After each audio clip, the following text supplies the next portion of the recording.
2 minutes pour comprendre aujourd'hui qu'est-ce que l'inflammation. C'est la question que je vais poser au docteur Cyril Laporte. Cyril Laporte, vous êtes cancérologue et vous êtes co-auteur avec Pierre Joyot de la nouvelle révolution alimentaire.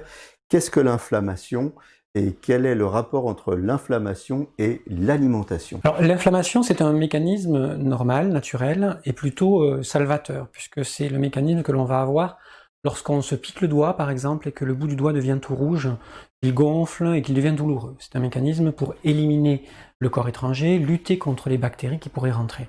Ensuite, cette inflammation, elle va se résoudre toute seule, naturellement, une fois que tout sera réglé.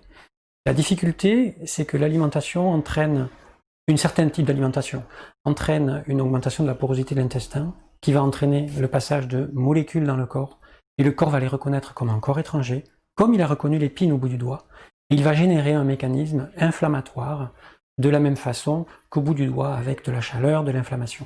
Et c'est ce mécanisme inflammatoire qui va être cancérigène, c'est ça? Alors c'est vrai que dans ce mécanisme inflammatoire, ça met en jeu des molécules de l'inflammation que l'on retrouve dans certaines cascades de la cancérisation.